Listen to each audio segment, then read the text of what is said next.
That's my show. Hi everyone, welcome to my channel. So in today's video, I wanted to give a very detailed list of what I think are really good signs to find if you are an adult woman with ADHD. When I first got diagnosed with ADHD, I was like, oh, I don't have it because I'm not hyperactive. Oh, I don't have it because I don't have the typical signs, because the way people describe ADHD and what it actually is are two different things. So when I was diagnosed with it, I was complete denial. I was like, no, I don't have it. That's not possible. So I wanted to give you guys my own list of, from my personal experience, that I noticed that a lot of adult women have when it comes to having ADHD. Number one, you quit your job every 4 to 6 months. So if you are a woman and you have gone from job to job to job, and for some reason you just cannot keep a job past at least a year, and you are constantly moving from job to job, that is a very clear sign of having ADHD, because a lot of people with ADHD, when things are new, we are very motivated. We're like, oh, we're going to use the adrenaline that we have, or the excitement of starting a new job, to keep us at this job. But then by the time that 4th month hits, when you get used to your routine, that is when something in your brain, like the dopamine that you had from the beginning, disappears, and then you just physically can't go to work. You start to see a lot of faults in that job, and then you're just exhausted because for some reason your brain is allergic to consistency. So then you plan your exit. Number two, you are told that you talk too fast, or you think too much, or your thoughts bounce from completely different topics very quickly. So one thing that I do a lot is, like, if someone's talking about like groceries, I'd be talking about a picnic, and then people would be like, well, where did picnic come from? And I'm like, well, we can buy the groceries. And then I was thinking of a TikTok where there was a girl who made a picnic outside, and that's where picnic came from. So it's like you jump from idea to idea very quickly, and then by the time people are talking to you, they get exhausted because you're jumping from subject to subject. A third sign to look for is when simple tasks are very hard for you, and because you are academically gifted, people just assume that you are being lazy. You are always labeled as a lazy person, that you do not try hard enough, all because like something as small as cleaning your room is a very excruciatingly hard task for you to do, or like maybe washing dishes or throwing out the garbage. Some small tasks that you have to do that you know how to do, that is just brain dumb, like so easy to do that anyone can do it. If you have a hard time doing it, people will automatically assume, well, I've seen their potential, I've seen what they can do, I've seen the limits of what they can do. What they can do is way up here, and what they're giving me is not even on the, like, it doesn't even lift off the floor. So a lot of people will just point back at you and say, you're not motivated enough, you're lazy, or you're not trying hard enough. The fourth thing is that a lot of people in your life have noticed that there are certain things wrong with you, but because you do well in school, and because you don't struggle in school, and you struggle with other things outside of academics, like social life, staying motivated, sticking to one topic, a lot of other issues becomes cute quirks and also unique parts of your personality. They will consider ADHD symptoms as personality traits and not really push to get you tested or helped. A fifth sign is when you go to your family and you're like, well, I don't know why it's so hard for me to focus. I'm always tired, I'm mentally clocked out, I'm exhausted, there's something wrong. And then when you go to your family, they're like, well, we have that too. Everybody goes through it.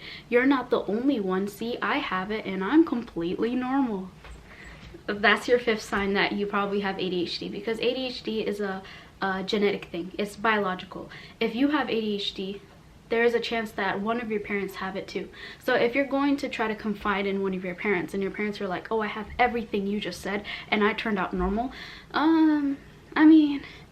Number 6, there is no history of mental health in any part of your family. There is no history because of, like, you know, the stigma of mental health, especially in the Muslim community. I would say specifically the Somali community, there is a huge stigma. A lot of people do have mental illnesses. Like, a lot of people in our community have schizophrenia, bipolar, borderline personality disorder. We have a lot of like mental illnesses in our community. Like, a lot of people do not get help because of the stigma, like, oh, she's crazy, oh no, let's not get help. So if you are someone that comes from a family or a community of people where there is a huge stigma with mental health, and you can see like you have some issues with your mental health that you need help for, I would say that is the next sign that you probably have ADHD.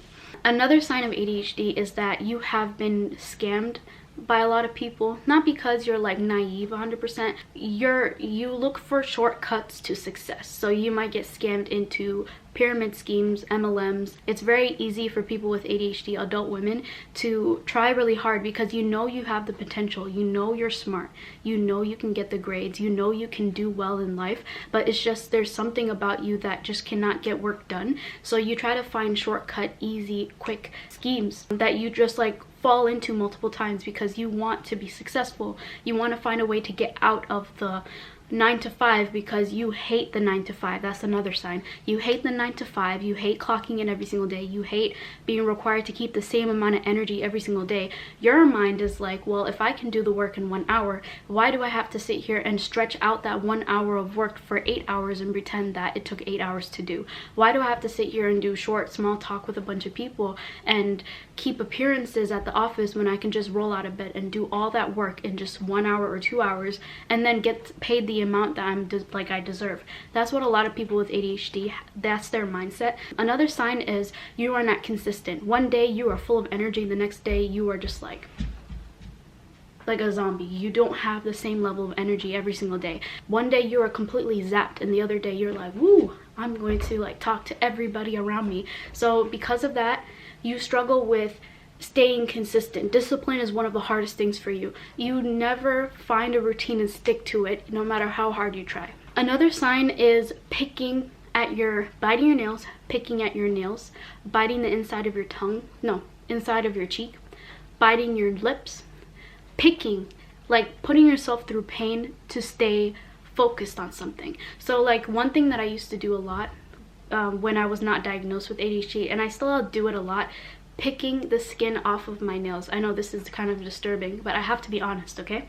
So I would pick at the skin of my nails until it bleeds because I needed to focus. And the thing is, I didn't know how bad focusing was for me until I got diagnosed. And then I realized a lot of the habits that I used to do that physically hurt, like I would bite the inside of my cheek until it bled, or my lips, or like pick at my nails. So I normally don't get my nails done for the simple reason that I like to bite them. If you even bite your tongue, to stop interrupting people. So interrupting is another sign. If you interrupt people a lot and people call you an a-hole for interrupting them during a conversation, or they call you like, oh, you don't care, or people get mad at you because while they're talking about something, you're trying to think of what to say while they're talking to you.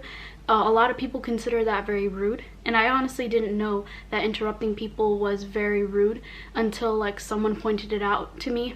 Another sign of ADHD is either one or of the two. So the first type is me. If you are able to get good grades in school, breeze through high school, breeze through middle school, and by the time you hit college or go to work, all of a sudden you can't do things right. At work, you're being yelled at because you were supposed to refill the coffee beans and you forgot to do it, and you have to do it every 10 minutes.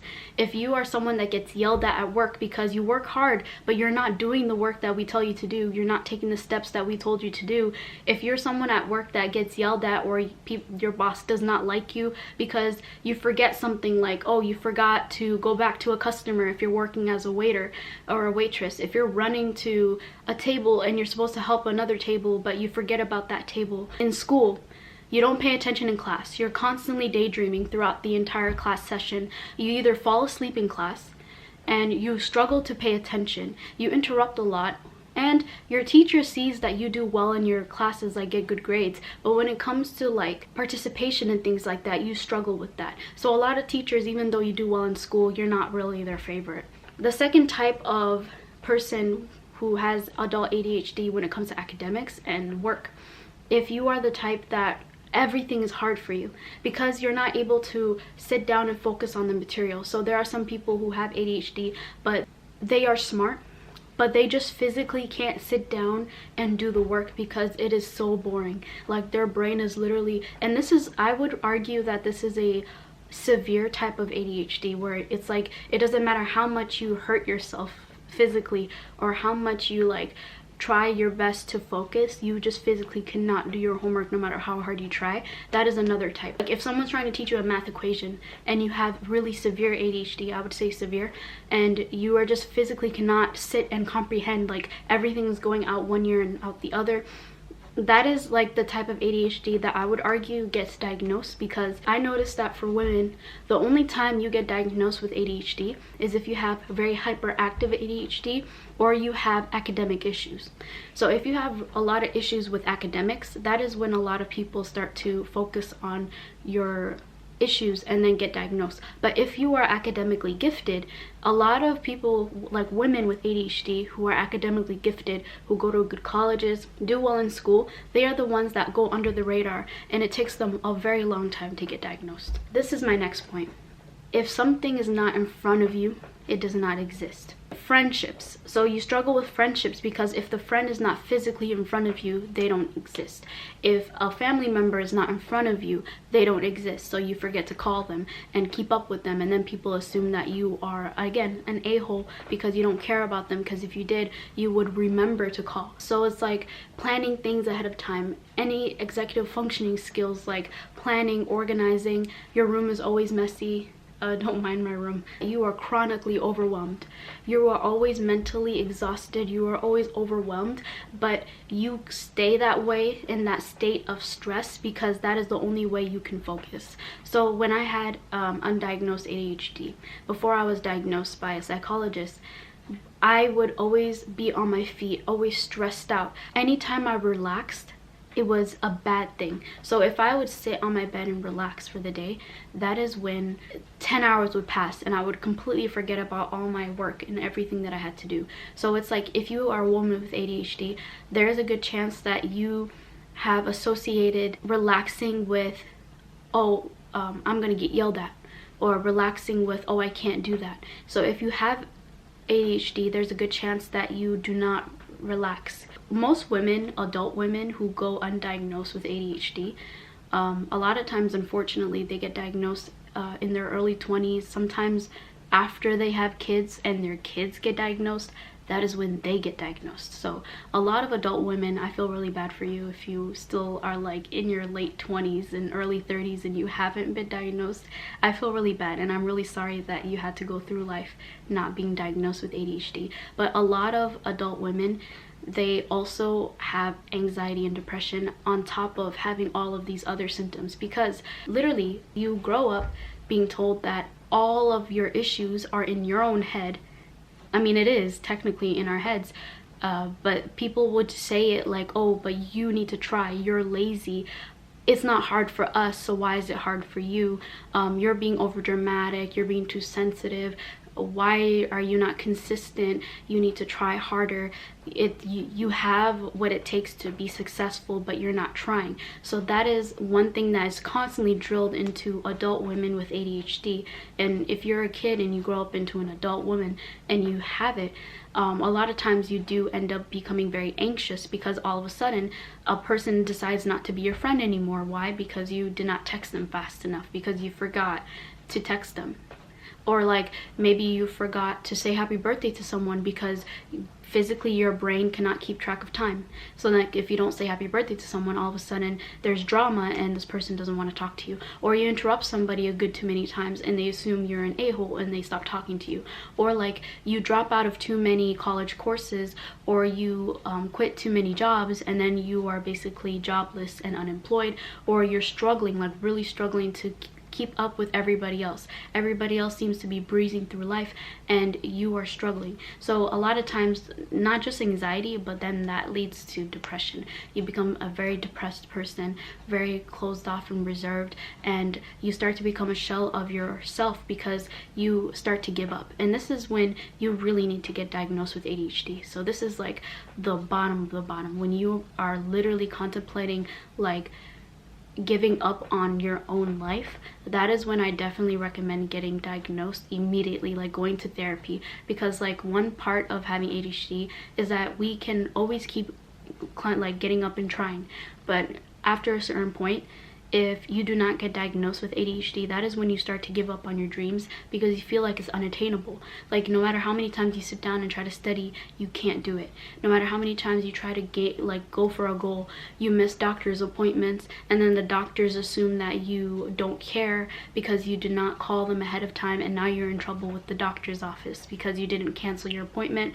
You lose a lot of friendships because in the beginning you seem very attentive to them, and then all of a sudden, boom, you're not friends anymore. You get sucked into like short-term let's get rich quick schemes too many times. Just a lot of things that you struggle with if you have ADHD. So I just wanted to make this video, and the reason why I made it is because I just feel like there are so many people walking around with undiagnosed ADHD, and it wasn't until I went to a therapist and a psychologist, and by the time I got diagnosed, right, I was still in denial because the problem is, for women and men, ADHD looks different. For women, a lot of times we only have the attention deficient side of ADHD, but the hyperactive side cannot really be seen by other people. Because nail biting, lots of people nail bite, but it's like for ADHD, we do it to focus. So it's like if you're doing it while someone's talking, if you're picking your hand or biting your inside of your cheek, or you're tapping or jerking your foot while someone's talking to you, and you're just like subconsciously doing it, it's because you are trying to force yourself to pay attention to what the person is saying. So a lot of times for women, because the symptoms of ADHD does not look like we're running around in circles all over the place acting crazy, we don't get diagnosed until much later in life when we hit rock bottom. So a lot of times women with ADHD, adult women, tend to get diagnosed first with anxiety and depression before they get diagnosed with ADHD. And it's because a lot of them, they wait until they are like done with life before they get diagnosed. So yeah, that's all I had to say in this video. I wanted to make this video because it's hard, you know. It's hard because I meet women who are in their 30s and we literally bond over the same issues, and I'm like, girl, listen, I'm not a therapist, I'm not a psychologist, but I really think, you know, you need to go to a psychologist. Like, you need to go right now and get tested, because it's like, imagine, like, I'm so grateful that I got diagnosed at 21, because if I had to sit and wait until like my 30s to get diagnosed, I think I would scream. So it's like, this is why I'm making this video, because I really think that, especially in the Somali community, there's a huge stigma of mental health, and if y'all hear it from me, maybe if you relate to too many of these signs, I just think it's better to be safe than sorry, to go get tested. And do not fall for the scam like, oh, pharmaceutical companies are trying to drug our kids and drug our people to brainwash us. Like, enough of that already. Honestly, like, if someone needs medication to get through their day, it's really none of your business at the end of the day. If you are someone that does not have ADHD or autism or schizophrenia or bipolar or any other mental illness, for you to sit and say, oh, well, I don't have any of these issues, you just need to try hard like everybody else, is such a big slap to the face. But yeah, anyways, that's all I have to say in this video. If you liked it, give it a thumbs up. Let me know if you have ADHD as an adult woman. I would be very, very grateful if you left a comment below and let me know how you got diagnosed with it, what led you to get diagnosed with ADHD, and how did it change your life. Because getting diagnosed was one of the best things that's ever happened to me in my entire life, and I'm very, very grateful that I got diagnosed. And you can clearly tell from how fast I'm talking, I'm really excited about this topic. And yeah, I'll catch you in my next video. Bye.